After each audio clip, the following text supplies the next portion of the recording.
안녕하세요. 3D 프린터 운용 기능사 강의를 맡은 송영찬입니다.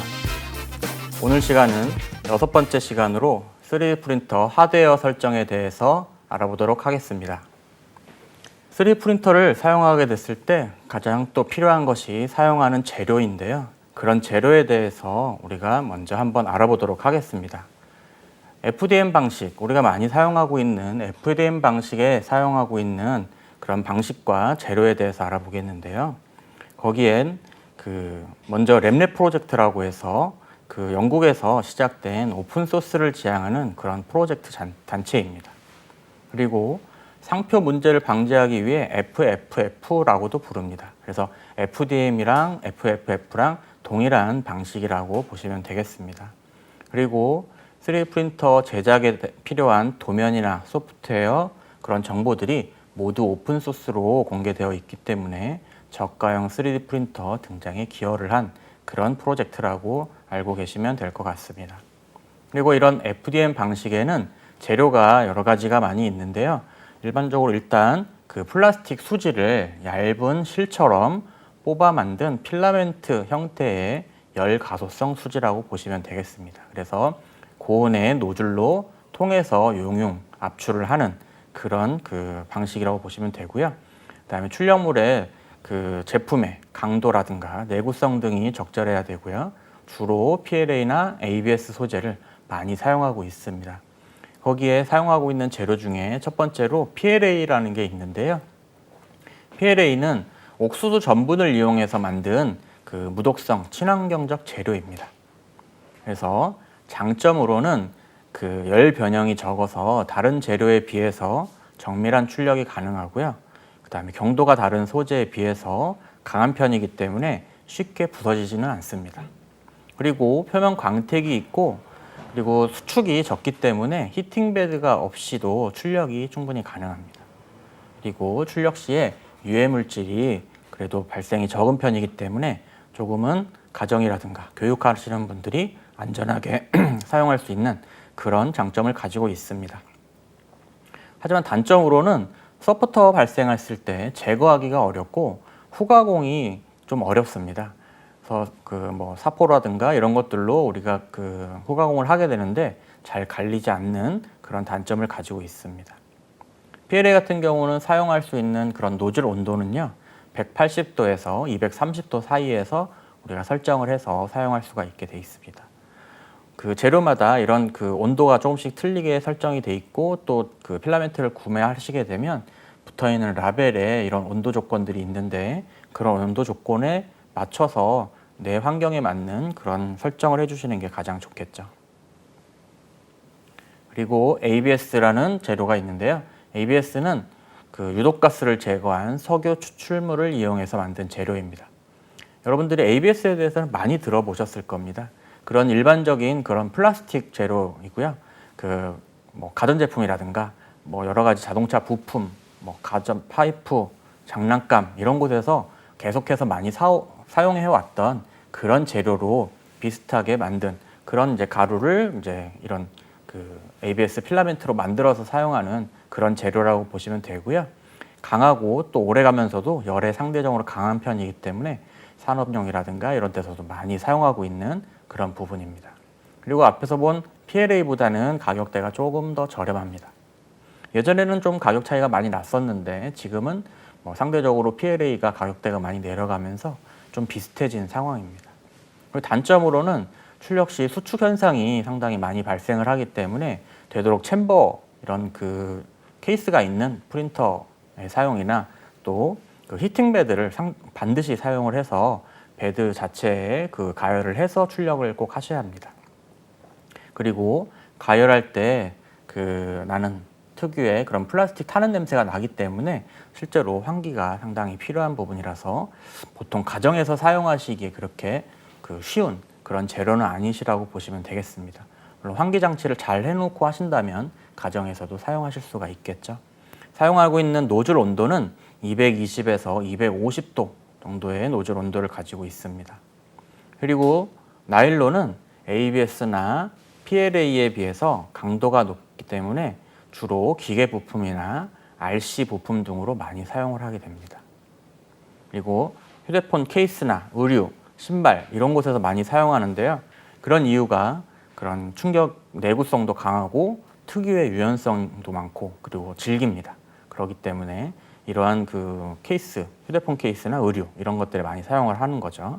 그리고 인쇄물의 표면이 깔끔하고 수축률이 낮기 때문에 사용하기가 좀 더 낫습니다. 노즐 온도는 240에서 260도 정도로 조금은 고온에서 사용을 해야 하는 그런 재료입니다. 그리고 폴리카보네이트라는 PC 재료인데요. PC 재료는 그 전기 부품 제작에 가장 많이 사용하고 있습니다.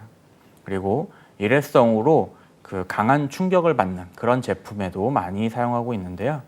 장점으로는 일단 전기 절연성, 그 다음에 치수 안정성이 좋습니다. 그리고 내충격성이 뛰어난 그런 성질을 가지고 있습니다.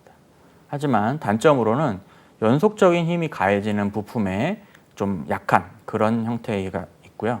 그 다음에 출력 시 냄새 발생으로 환기는 꼭 해야 되는 그런 상황입니다. 그리고 실제로 출력 설정이라든가 이런 것들이 조금 다소 까다롭기 때문에 조금 많이 그 시행착오를 좀 겪어야 우리가 사용할 수가 있게 되겠습니다. 그래서 처음 입문자들이 사용하기에는 조금 어려운 그런 재료일 수도 있는 거죠. 노즐 온도는 205도에서 305도, 상당히 높은 온도로 우리가 사용하는 그런 재료라고 보시면 되겠습니다. 다음은 PVA라고 해서 폴리바이닐 알코올로 만들어진 그런 재료인데요. 고분자 화합물로 폴리아세트산 바이닐을 가수분해하여 얻어지는 그런 무색 가루로 만들어져 있습니다. 일단은 물에 녹는 그런 재질을 가지고 있기 때문에 일반적으로 그 지지대로 많이 사용하고 있는 그런 재료라고 보시면 되겠습니다. 그래서 노즐 온도는 220도나 230도 정도로 사용을 하기 때문에 그 듀얼 노즐이나 이런 형태로 만들어져 있는 3D 프린터에서는 실제로 PLA나 ABS를 한 개의 노즐에서 사용을 하고 한 개의 노즐에서는 PVA를 사용을 해가지고 실제로 지지대를 PVA로 만들게 해주면 실제로 출력이 끝난 후에 뭐 공구를 이용해서 뛸 필요가 없이 물에 담가만 두면 그 제거하기가 쉽게 할 수 있는 그런 이제 재료이기 때문에 또 그 사용하시는 분들이 많이 있습니다. 그리고 힙스라고 해서 하이 임팩트 폴리스티렌이라는 재료가 있는데요. 이 재료 같은 경우는 ABS나 PLA의 중간 정도의 강도를 가지고 있습니다. 근데 이 재료도 PVA처럼 그 일반적으로 그 리모넨이라는 그런 용액에 녹기 때문에 그 지지대로 또 많이 사용하는 그런 재료라고 보시면 되겠습니다. 그래서 신장률이 뛰어나고 3D 프린터로 출력해도 잘 끊어지지가 않습니다. 그리고 고유의 접착성으로 히팅베드에도 접착도 우수한 그런 재료라고 보시면 되겠습니다. 그리고 노즐 온도는 215도에서 250도에 사용하고 있는 재료입니다. 그리고 우드, 나무 재질인데요. 나무와 수지의 혼합물로 그 나무와 비슷한 냄새와 촉감을 가지고 있는 그런 재료도 있습니다. 보통 인테리어 분야에서 많이 사용하고 있는데요. 그 소재 특성상 노즐 직경이 작으면 출력 도중에 많이 막히는 그런 경우가 있기 때문에 최소 0.5mm 이상의 그 노즐을 사용을 권장을 드리는 그런 재료입니다. 175도에서 250도 사이에 사용할 수 있는 그런 재료입니다. 그리고 TPU라고 해서 그 서모플라스틱 폴리우레탄 재질의 그런 재료가 있는데요. 이 재료는 그 열가소성 폴리우레탄 탄성체 수지로서 휘어짐이 필요한 그런 부품들, 고무 재질이라고 생각을 하시면 되겠습니다. 그리고 그 장점이 이런 그 고무와 플라스틱의 특성을 가지고 있기 때문에 탄성, 투과성 이런 것들이 우수해서 그 많이 사용하고 있는 또 그런 재료이죠. 하지만 이제 단점으로는 가격이 좀 비싼 그런 재료라고 보시면 되겠습니다. 그 노즐 온도는 210도에서 230도를 가지고 있습니다. 그리고 기타 소재로는 뭐 브랜드레이나 소프트 PLA, 뭐 PVC 이런 것들도 있고요. 건물을 지을 때 사용하는 그런 시멘트, 또 푸드 프린터에 사용하는 그런 각종 원료나 소스들도 FDM 방식 프린터에서 사용할 수 있는 그런 재료들입니다. 그래서 만들고자 하는 그런 조형물에 적절한 재료들을 선택을 해야 되고 그 재료들의 장단점이라든가 이런 특징들을 알아두시고 노즐 온도도 알아두셔야 그 정상적인 출력을 하실 수가 있겠습니다. 다음은 SLA 방식과 재료인데요. SLA 방식은 용기에 담긴 액체 상태의 광경화성 수지를 빛으로 경화시켜 출력물을 만드는 방식을 말합니다. 거기에 그 SLA 방식은 구조물 제작 방식이 두 가지가 있는데요. 주사 방식과 전사 방식이 있습니다. 먼저 주사 방식은 일정한 빛을 한 점에 집광시켜 구동기가 움직이면서 구조물을 제작하는 방식입니다. 가공성이나 이런 것들이 용이하지만 가공 속도가 좀 느린 단점이 있습니다. 그리고 전사 방식은 한 면을 광경화성 레진에 전사하여 구조물을 제작하는 방식인데요. 가공 속도가 빨라서 또 많이 사용하고 있는 그런 방식이라고 보시면 되겠습니다. 빛을 이용해서 하는 그런 그 제품이기 때문에 정밀도가 높지만 그런 FDM 방식 재료보다는 재료가 조금 비싼 그런 편이고요. 요즘에는 가격대가 좀 많이 내려갔다고 하더라도 아직까지는 조금은 비싼 재료라고 보시면 되겠습니다. 그리고 빛에 굳는 물질이기 때문에 관리상 주의가 또 필요하고요. 폐기 시 별도의 절차를 거쳐야 합니다. 그래서 유해 물질이 많이 포함되어 있는 그런 재료이기 때문에 반드시 이런 폐기할 때는 그런 그냥 폐기물로 버리는 게 아니라 확인을 해서 별도의 절차를 거쳐서 폐기를 해야 되는 거죠. 이러한 SLA 방식에는 사용하는 소재가 이런 레진 종류인데요. 그중에 UV 레진과 가시광선 레진을 주로 사용합니다. 첫 번째 UV 레진 같은 경우는 그 UV 광선을 쏘이게 되면 경화가 되는 레진인데요.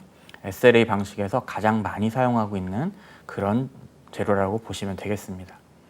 UV 광선 레진은 355에서 365 나노미터의 빛의 파장대에 경화됩니다. 그리고 구조물을 제작할 때 실내의 빛에서는 노출이 돼도 경화가 되지 않기 때문에 조금 사용하기가 좀 편하죠.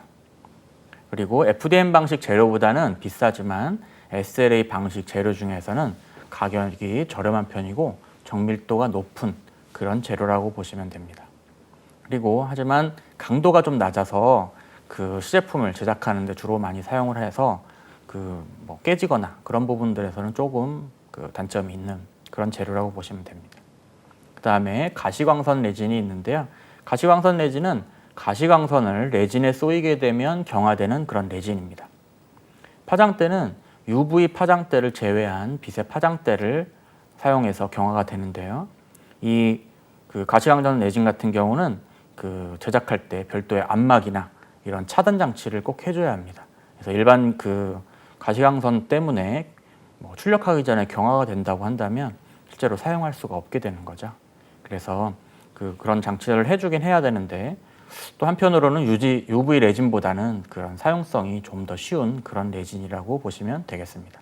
그래서 적절한 UV 레진과 가시광선 레진에서 선택을 해서 사용할 수 있는 그런 소재를 선정하시면 좋을 것 같습니다. 그리고 세 번째는 SLS 방식과 재료인데요. 작은 입자의 분말들을 레이저로 녹여서 한 층씩 적층시켜 조형하는 그런 방식입니다. 보통 플라스틱 분말을 사용해서 금속이나 세라믹 분말을 하는 프린터들도 있는데요. 보통 플라스틱 분말은 보다도 요즘에는 더 금속이나 세라믹 쪽으로 더 많이 사용하고 있는 그런 프린터가 많은 것 같습니다.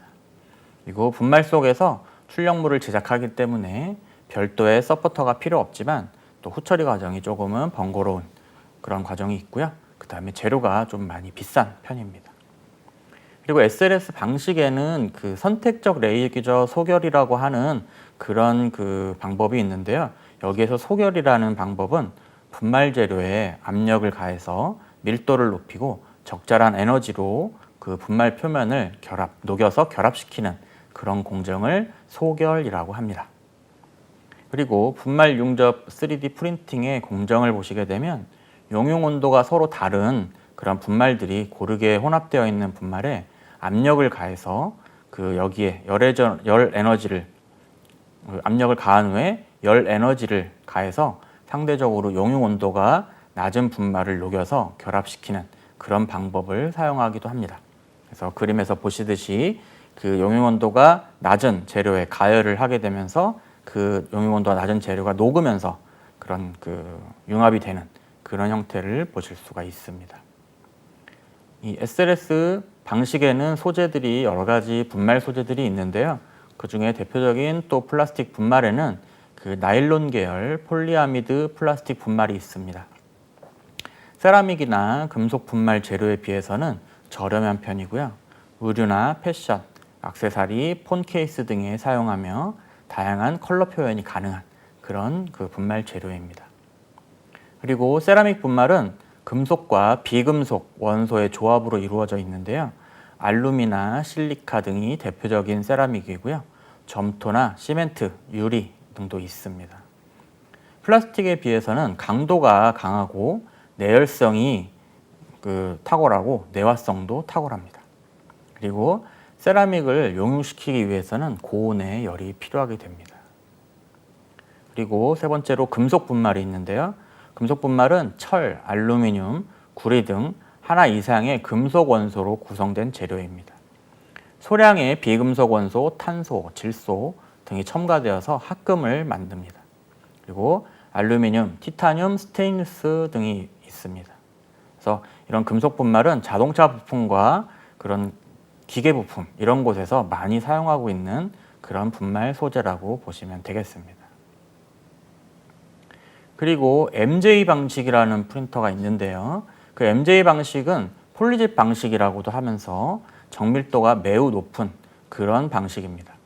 그래서 액체 상태 광경화성 수지를 수백 개의 노즐을 통해서 단면 형상으로 분사하고 그 자외선 램프를 통해서 그 경화를 시키는 그런 방식으로 만드는 프린터라고 보시면 되고요.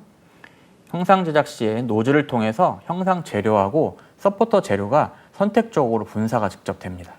그래서 출력이 완료가 되면 플랫폼이 철판 형식으로 되어 있기 때문에 날이 얇은 도구를 이용을 해서 출력물을 떼어낼 수가 있습니다. 그리고 이 MJ 방식은 온도와 습도에 좀 민감한 그런 방식이기 때문에 에어컨 시설을 해야 되고요. 그 에어컨 시설을 통해서 20에서 25도 사이의 온도를 유지한 상태로 출력을 하고 실내 습도는 약 50% 이하를 권장을 드립니다. 그래서 MJ 방식에는 광경화성 수지라는 그 재료를 사용하게 되는데요. 그 아크릴 계열의 플라스틱 재질입니다. 그래서 자외선에 경화가 잘 되는 재료가 사용되어야 하고요. 그 재료가 그 빛에 노출이 되게 되면 굳어서 사용할 수가 없는 그런 재료가 되기 때문에 그 용기 안에 들어있고 또 그것을 박스 안에 잘 보관을 해서 그 빛을 차단해야지만 추후에도 사용할 수가 있는 그런 재료라고 보시면 되겠습니다. 네, 이렇게 그 각 방식에 대한 그런 재료들에 대해서 알아봤는데요. 이런 이제 재료들이 이제 준비가 되게 되면 그 3D 프린터에 이런 재료들을 장착을 하게 되는데요. 그런 장착하는 방식도 각 그 방식 프린터들마다 조금씩 다를 수가 있습니다.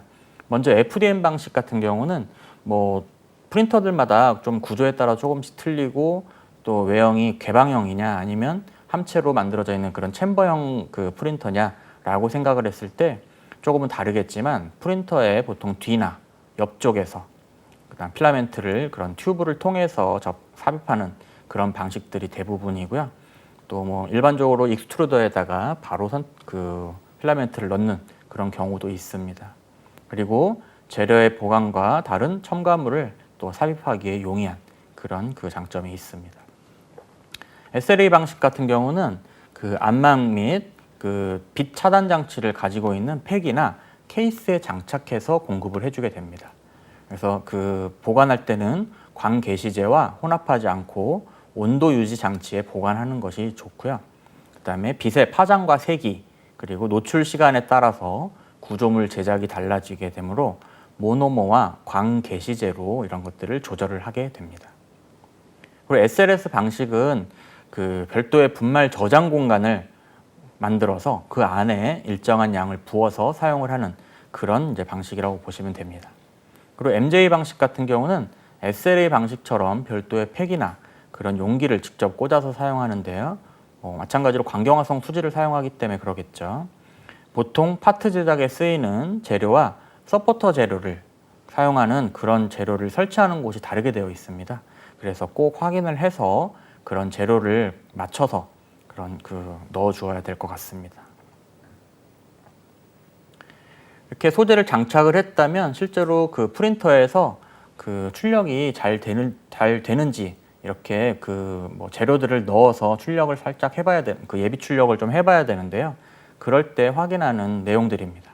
그래서 FDM 방식 같은 경우는 그 노즐의 수평을 설정을 해줘야 되는데 이 노즐 그 3D 프린터로 그 FDM 방식에서 일반적으로 출력을 하기 위해서는 그 베드의 그 수평과 그 다음에 노즐을 잡고 있는 이펙터라고 하는 부분이 그 평행을 이루고 있어야 출력을 할 수가 있습니다. 실제로 베드가 이렇게 그 평행을 이루고 있는 상태에서 노즐 자체가 위에 있는 그 부분이 이렇게 그 베드가 이렇게 기울어졌다고 하더라도 그 노즐을 갖고 있는 이펙트 그 뭉치 자체도 이렇게 기울어져서 같이 평행을 이루어야지만 하나씩 적층을 할 수가 있는 것들이죠.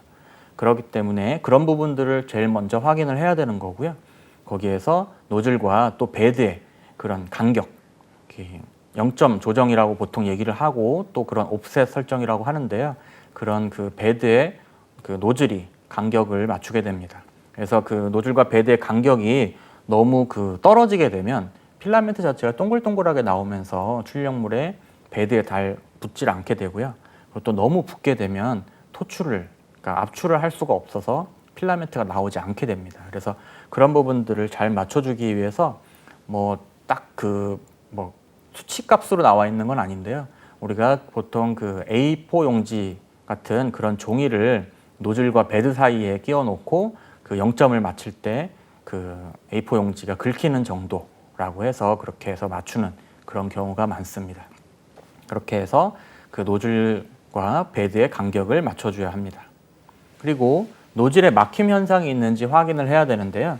그 항상 프린터를 사용하다 보면은 필라멘트가 흘러내리고 또 필라멘트를 넣고 빼고 하는 그런 과정에서 노즐 안에 그런 그 노즐이 남아서 굳어서 막혀 있는 경우가 간혹 있습니다.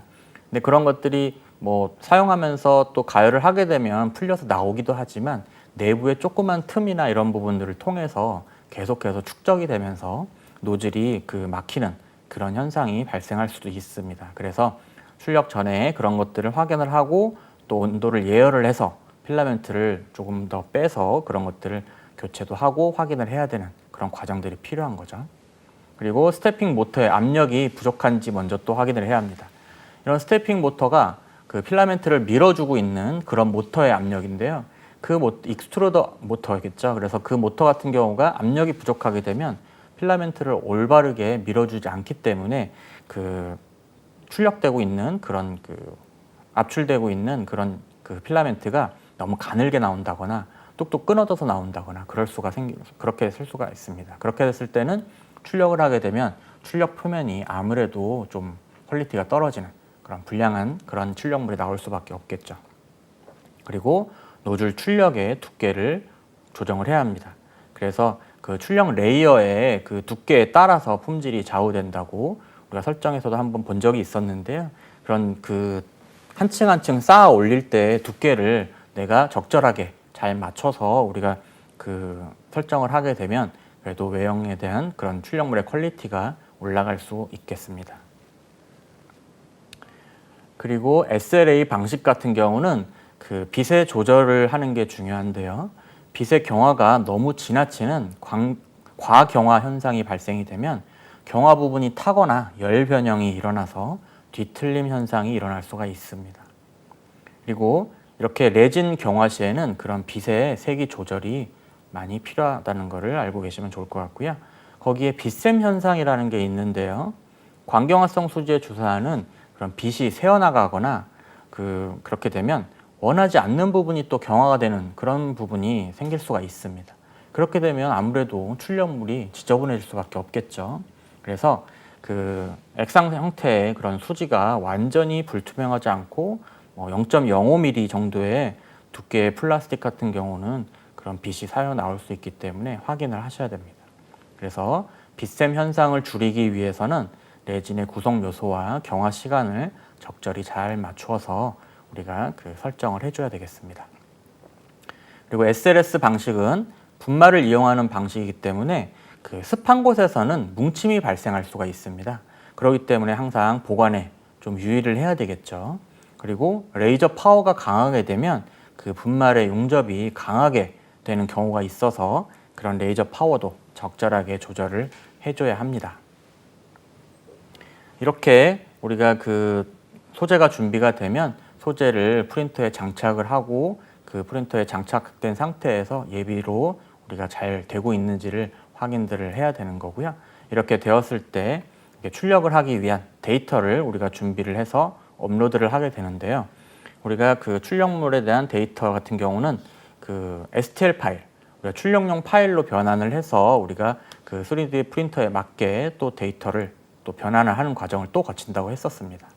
그래서 컴퓨터가 직접 연결되어 있거나 USB 케이블을 통해서 직접 연결되어 있거나 그다음에 SD 카드 등을 이용해서 데이터를 전송할 수 있고요. 최근에는 뭐 와이파이라든가 뭐 블루투스라든가 이런 그 무선으로 우리가 그 데이터를 업로드를 할 수가 있는 거죠. 뭐 3D 모델 출력 과정은 뭐 여러 번 말씀을 드렸기 때문에 많이들 아시겠지만 3D CAD 모델이 준비가 되면 STL 파일로 변경을 해야 되고요. 그 STL 파일을 슬라이싱 프로그램을 통해서 슬라이싱을 한 다음에 G코드로 변경을 하게 되면 그게 3D 오브젝트로 만들어지는 그런 과정을 보실 수가 있습니다. 그래서 그 뭐 3D 프린터용 파일로 그런 변환하는 과정에서는 좀 알아두셔야 될 거는 슬라이싱에 의한 2차원 단면 데이터가 생성됐을 때 절단된 윤곽의 경계 데이터가 패 루프가 되어야 됩니다. 그리고 그 패 루프가 서로 교차돼서 나오면 안 되겠죠. 그리고 그 층 두께에 따라서 가공 속도나 그 형상 보정량이 달라질 수 있기 때문에 일정한 두께로 슬라이싱을 하는 게 좋겠습니다. 우리가 그 소프트웨어에서도 알아봤었지만 실제로 이런 그 슬라이싱 프로그램을 통해서 만들어지는 그 프린터가 인식할 수 있는 그런 기계어가 G코드라고 했었었는데요. 그런 그 G코드가 내용이 나오는 거고요. 기계를 제어시키는 그런 구동 명령이라고 보시면 되겠습니다. 그래서 그 G코드의 종류와 의미를 다시 한번 조금 더 알아보도록 하겠습니다. 일단 그 아래쪽에 있는 G코드 종류의 대문자로 만들어져 있는 그 옆에 있는 NNN은 숫자로 보통 표현을 합니다. 그래서 그 G코드 종류를 보시면 GNNN으로 되어 있는 거는 GNNN 코드는 어떤 점으로 이동하라는 것과 같은 표준 G코드 명령입니다. 그리고 MNNN은 램랩에 의해서 정의된 명령인데요. 그 예로는 쿨링팬 같은 거를 회전을 시키는 그런 명령을 M 명령으로 줄 수가 있습니다. 그리고 TNNN은 도구 NNN 선택인데요.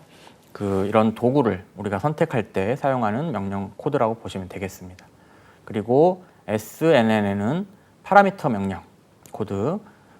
그래서 모터로 뭐 보내는 전압이라든가 이런 것들을 우리가 설정해주는 그런 명령이라고 보시면 되고, 그다음에 PNNN은 이것도 파라미터 명령인데 이런 밀리초 동안의 시간이라든가 이런 것들을 설정하게 됩니다.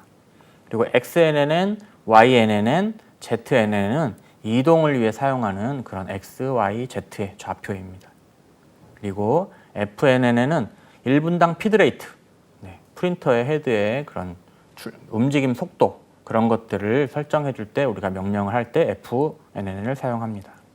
그리고 RNNN도 파라미터 설정인데요. 뭐 온도 같은 곳에 사용할 수가 있습니다. 그리고 ENN은 그 필라멘트 압출이 있죠. 압출에 대한 길이를 설정하는 그런 명령이라고 보시면 되겠습니다.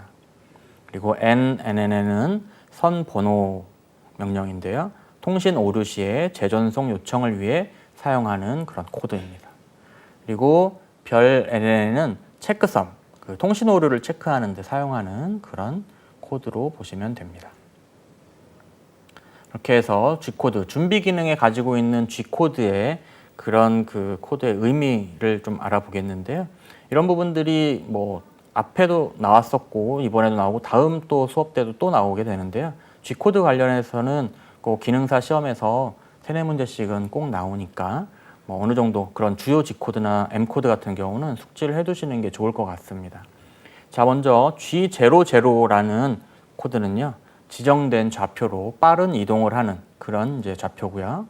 G01 좌표는 지정된 좌표로 직선 이동을 하며 지정된 길이만큼 압출을 하면서 이동을 하는 겁니다. 그리고 G04는 드웰이라고 해서 정지 시간을 정해둔 시간만큼 지연을 시켜주는 코드입니다. 명령 코드입니다. 그리고 G10은 헤드 오프셋, 그래서 시스템 원점 좌표를 설정해주는 그런 코드라고 보시면 되겠습니다.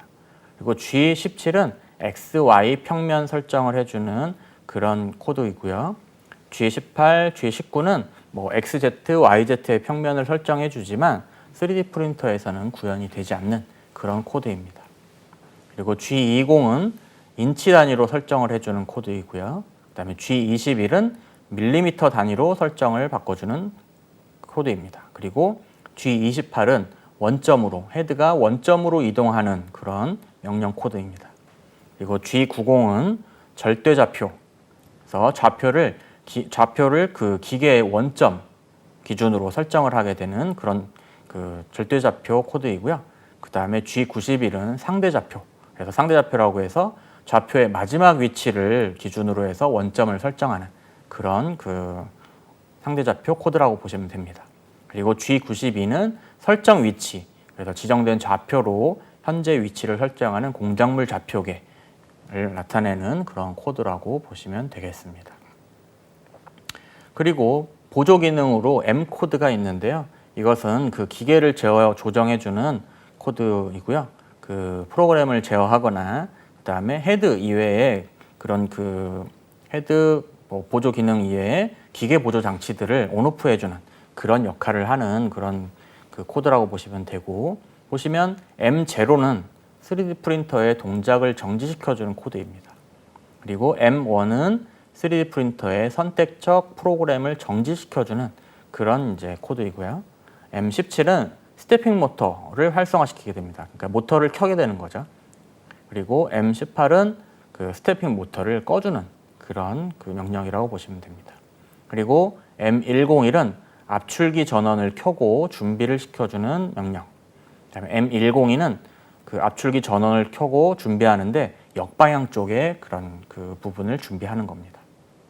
그리고 M103은 압출기 전원을 끄고 후진하는 그런 기능입니다. 그리고 M104는 압출기 온도를 지정된 온도로 설정하는 그런 기능입니다. 그리고 M106은 냉각팬을 켜고 M107은 냉각팬을 끄는 그런 명령 코드이고요. M109는 압출기 온도를 설정 후에 대기하는 그런 그 명령 코드입니다. 그렇게 해서 이런 코드들을 어느 정도 알아두시고 그 G코드가 그 만들어져서 그 만들게 되면은요, 이런 SD 카드를 이용을 해서 직접 업로드를 하거나 그 USB나 그 시리얼 포트를 통해서 그 컴퓨터에서 전송을 할 수가 있습니다. 그래서 여기에 그 프린트런이나 큐라, 그다음에 샌더, 그런 호스트 프로그램이라고 하는데요. 그런 프로그램을 이용을 해서도 수동 노즐, 베드 등을 그 제어하고 전달해서 출력도 할 수가 있습니다. 그리고 일반적으로 슬라이서 프로그램을 통해서 세부 설정 후에 3D 프린터로 업로드도 가능하죠. 그리고 업로드를 확인하는 방법은 실제로 3D 프린터에 LCD가 보통 대부분 장착이 되어 있는데요. 그 LCD를 통해서 SD카드를 불러오게 되고, 그 불러왔을 때 필라멘트의 교체, 베드 0점 조절, 그 다음에 노즐과 베드의 온도 조절, 이런 것들을 제어를 가능합니다. 그래서 출력하기 전에도 LCD 통해서도 그런 것들이 가능하고요. 또 출력하고 있는 중에서도 이런 온도라든가 속도라든가 이런 것들을 그 LCD를 통해서 확인을 하면서 조절을 할 수도 있습니다. 그래서 G코드나 이런 것들이 그 파일이 정상적으로 업로드가 되었다면 그 3D 프린터의 노즐과 베드가 온도가 올라가면서 출력이 시작되게 됩니다. 그래서 보통 그 설정에 따라 조금씩은 틀리겠지만 3D 프린터에 히팅 베드가 있는 제품들은 거의 베드 온도부터 먼저 올라가기 시작하면서 예열이 되고요. 그 다음에 그 노즐 온도가 올라가서 최종 설정한 그 노즐 온도가 되게 되면 한 10초 정도 그 대기를 했다가 정상적으로 유지가 되는 것을 확인한 다음에 출력이 시작되게 그렇게 설정이 되어 있습니다. 네, 그러면 세 번째로는 장비 출력 설정에 대한 내용들인데요. 이렇게 파일이 준비가 돼서 그 파일을 업로드를 하게 되면 출력을 하게 되는데, 그런 장치별 그런 출력 방법에 대해서 확인을 하도록 하겠습니다. 그러면 FDM 방식의 출력 방법을 확인해 보겠는데요. 이 FDM 방식은 뭐 많이 말씀을 드렸기 때문에 어느 정도는 이제 이해를 하고 계시는 분들이 많이 있으실 거라고 생각이 됩니다. 공정 원리를 잠깐 보게 되면은 다시 한번 보게 되면 그 가열된 노즐에 필라멘트 형태의 열가소성 수지를 투입을 하고 노즐 내부에서 가압되어 토출되는 그런 형식입니다. 그리고 플라스틱 재료를 녹여서 압출하기 때문에 열가소성 재료만을 사용을 해야 합니다. 그리고 재료 압출 방식은 노즐을 통해서 압출이 되고요. 압출 후에 노즐 출구에 단면 형상과 유사하게 형상을 유지할 수 있는 재료에는 대부분 또 적용이 가능한 부분이 있습니다. 그리고 압출 노즐에서 토출되는 재료는 압출 헤드와 그런 성형판 사이의 상대 운동에 의해서 각 단면 형상이 만들어지고요. 그 형상이 그 모든 층에 반복이 되면서 적층이 되면서 3차원 형상이 만들어지는 형태라고 보시면 되겠습니다. 우측에 그림에 있는 방식의 프린터 같은 경우는 실제로 뭐 그 직교형 방식에서 사용하는 그런 방식인데요. 조금 뭐 프린터마다 그런 조금의 구조적인 차이는 좀 있겠지만 보시면 이 노즐이 X, Y 축으로 움직이게 되고 히팅 베드가 위아래로 움직이게 되면서 그 적층을 하는 그런 형태의 그 FDM 방식의 그 모습이라고 보시면 되겠습니다. 그래서 필라멘트 재료를 이용을 해서 출력을 하게 되는 거죠. 그래서 FDM 방식에서 재료를 압출하는 방법이 있는데요. 이 그 재료를 압출할 때 사용하고 있는 사용 재료를 보통 우리는 이제 말씀을 계속 드렸지만 필라멘트라고 합니다. 그래서 필라멘트 형태의 재료가 공급되면서 그 보통 1kg짜리 보빈이라고 얘기를 하는 그런 롤에 감겨져 있는데요.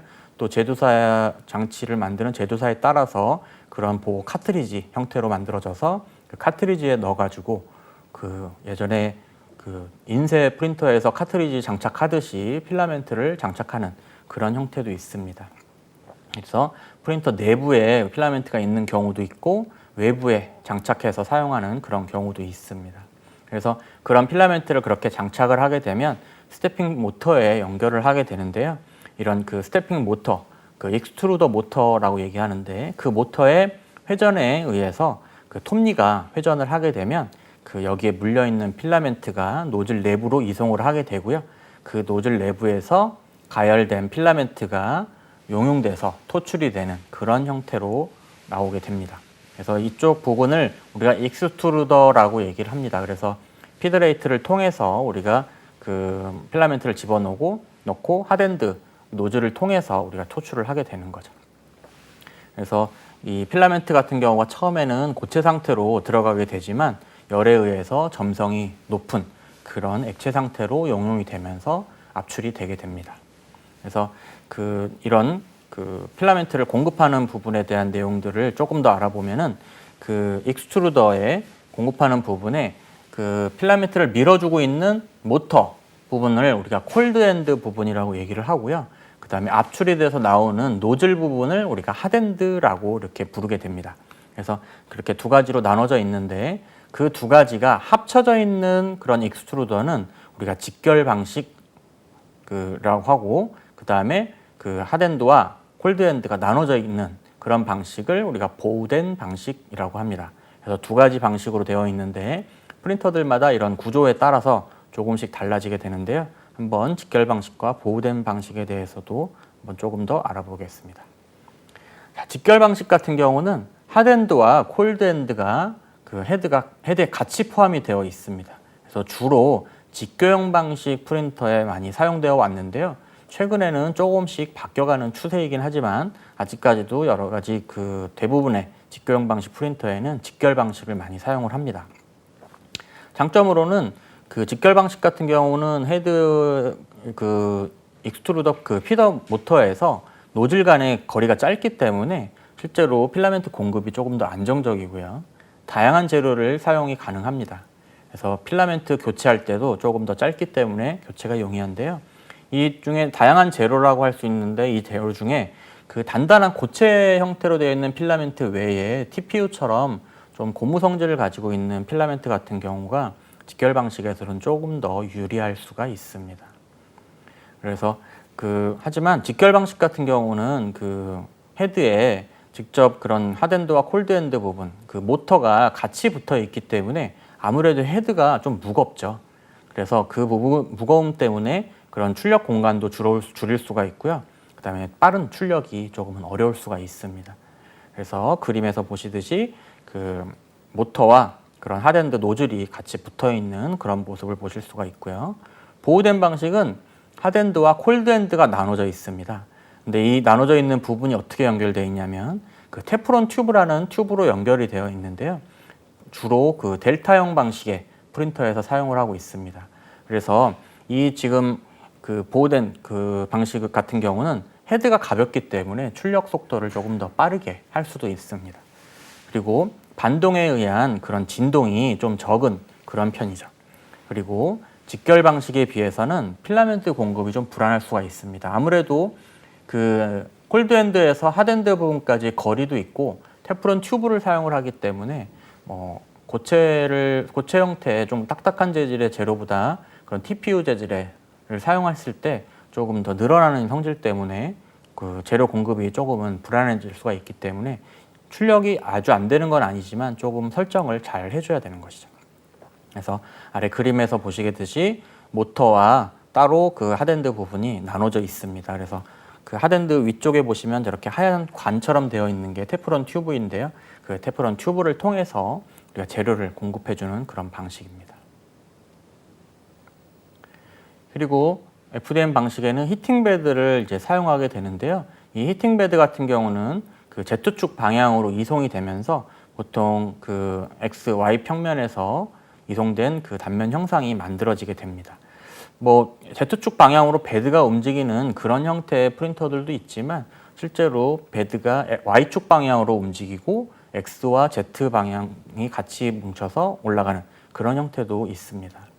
그리고 한 층이 단면이 만들어지게 되면 층 높이만큼 베드가 이송되거나 하면서 XY축이 또 움직이게 되면서 다음 층을 만들게 되는 거죠.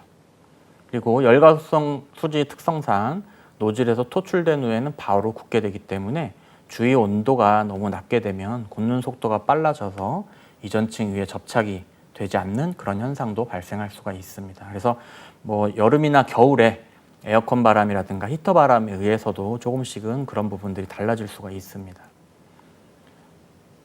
그래서 이런 현상을 줄이기 위해서는 히팅베드를 가열시켜서 온도를 유지하거나 그리고 챔버 같은 그런 외함체가 되어 있는 그런 프린터를 이용을 해서 내부 온도를 유지해주는 그런 경우도 있습니다. 그래서 그림에서는 익스트루더를 통해서 필라멘트가 공급이 되고 히팅베드 위에 압출이 돼서 적팅이 되는 그런 모습을 보여주고 있습니다. 그래서 FDM 방식 같은 경우는 출력이 끝나게 되면 이제 후가공을 해야 되는데요. 그런 이유는 다른 방식에 비해서는 정밀도가 아무래도 떨어지기 때문에 깔끔한 표면이나 출력을 원한다면 그런 후가공은 필수적입니다. 그래서 서포터를 제거를 해야 되는데요. 그런 서포터 제거할 때 그런 서포터로 사용하는 재료가 있는데 보통 비수용성 서포터와 수용성 서포터로 나눌 수가 있습니다.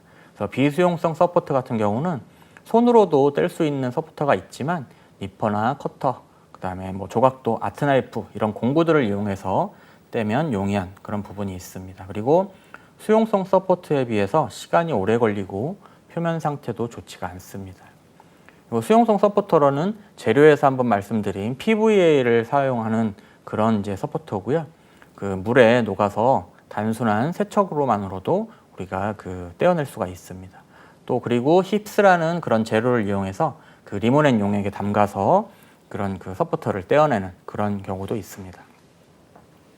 그리고 출력물의 표면을 다듬기 위해서 사포가 많이 사용이 되는데요. 이런 사포의 거칠기마다 번호가 있는데 번호가 낮을수록 표면이 거칠고 높을수록 표면이 곱습니다. 그리고 보통 번호가 낮은 그런 사포로 사포인 거친 사포로 시작을 해가지고 번호가 높은 고운 사포로 점차 이렇게 사용하게 됩니다. 그래서 사포는 스펀지 사포, 천 사포, 종이 사포가 있는데요. 이런 사포별로 적당하게 잘 맞춰서 우리가 후가공을 해야 됩니다. 그리고 사포 이외에 또 방법이 있는데요. 아세톤 혼증이라는 방법이 있습니다. 이게 밀폐된 용기 안에 그 출력물을 넣어놓고 나서 아세톤을 기화를 시켜서 그 표면을 녹이는 후처리 방법인데요. 이게 그 사용을 해서 뭐 후처리하기에는 좋지만 단점이 냄새가 너무 많이 난다는 겁니다. 그리고 또한 단점으로는 그 디테일한 부분, 그런 부분까지 같이 뭉개지는 그런 경우가 발생할 수 있기 때문에 적당히 잘 맞춰서 우리가 해줘야 되고요. 또 직접 그 붓으로도 발라주기도 하는데 뭐 붓으로 바르게 되면 아무래도 붓자국이 남을 수도 있겠죠. 그리고 또한 실온에서 뭐 혼증이나 중탕하는 그런 방법이 있는데 또 시간이 많이 걸리기 때문에 이런 그 출력물의 부분 간 편차가 좀 발생할 수도 있습니다. 그래서 이런 아세톤 혼증 방식을 이용을 하게 되면 조금 더 그 깔끔한 단면을 얻을 수는 있습니다. 보통은 ABS 재료를 사용할 때 많이 사용하는 그런 방식이라고 보시면 되겠습니다. 자, 그럼 다음은 SLA 방식의 출력 방법 확인인데요. SLA 방식의 공정 원리는 용기 안에 담긴 액체 상태에 광경화성 수지의 적절한 파장을 갖는 빛을 주사하여 선택적으로 경화시키는 방식입니다. 그래서 SLA 방식에서는 그 광경화성 수지를 사용을 하는데 광개시제, 단량체, 중간체, 광억제제, 그리고 기타 첨가제로 구성이 됩니다. 그래서 광개시제는 특정한 빛을 받으면 반응하고 단량체와 중간체를 고분자로 변환시키는 역할을 합니다. 그리고 액체 상태의 광경화성 수지가 고체로 상변화를 일으키게 하게 됩니다. 그래서 그림으로 우리가 확인하실 수가 있고요. 그 빛을 이제 경화를 하는 방법에는 그 빛이 레이저에서 나와서 렌즈를 지나서 거울에 반사돼서 그 광경화성 수지에 레이저가 주사가 되면서 제품 형상이 만들어지는 그런 방법입니다. 그래서 사용하는 그런 레이저는 그 파장이 짧은 빛일수록 광학계를 이용하면 더 작은 지름을 갖는 빛으로 만들 수 있기 때문에 자외선 레이저를 주로 사용하고 있습니다. 그래서 정밀도나 해상도가 증가하게 되는 거죠. 그리고 경화되는 부피가 좀 작기 때문에 그 레이저를 이용을 했을 때는 큰 형상을 제작하기에는 좀 시간이 많이 소요가 됩니다. 그리고 그 구성의 그 SLA 방식에 구성이 되어 있는 또 렌즈는 레이저에서 나오는 빛을 그 매우 작은 지름을 갖도록 그렇게 만들어주는 그런 역할을 하고 있습니다. 그리고 반사 거울은 반사 거울에 반사된 레이저 빛이 광경화성 수지에 주사되어 단면을 성형하게 되는데요. 제품은 보통 수조에 담겨져 있고 그 위아래로 이송되는 플랫폼 위에서 만들어지게 됩니다. 그래서 그 만들어지게 되는 그 플랫폼 자체를 위아래로 이송을 하게 되는데 그거를 Z축 방향의 엘리베이터에 연결을 해서 아래로 내려가면서 제작이 가능하게 됩니다.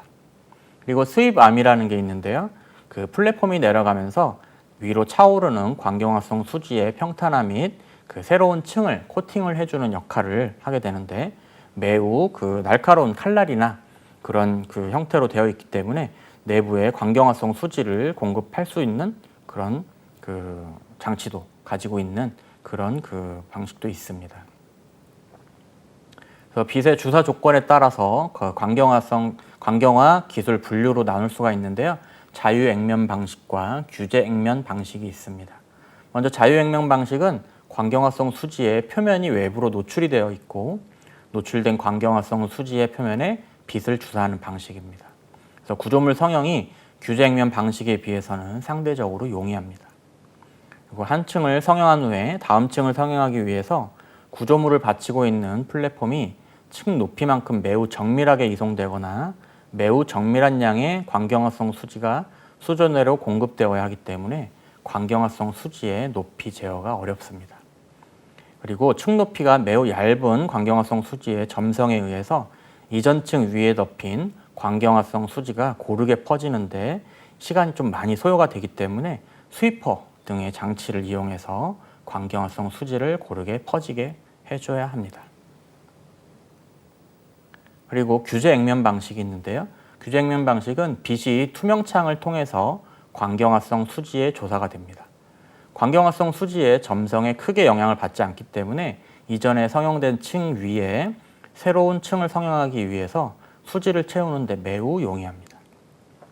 그리고 자유액면 방식과 다르게 새롭게 덮인 광경화성 수지가 평탄화될 때까지 대기 시간이 필요하지가 않습니다. 그리고 층을 만들기 위해서는 플랫폼을 정밀하게 이송하는 것이 좀 필수적으로 되어 있습니다. 그래서 광학계를 정밀하게 설계하고 그래서 주사되는 빛 에너지를 조절을 하거나 투명창 위에 특수한 필름을 붙여서 경화되는 수지가 접착되지 않도록 그렇게 해주어야 합니다. 네, 오늘은 그 3D 프린터의 하드웨어 설정에 대해서 알아봤는데요. 네, 다음 시간에는 그 출력용 데이터의 확정을 위한 그런 내용에 대해서 공부해 보도록 하겠습니다. 네, 고맙습니다.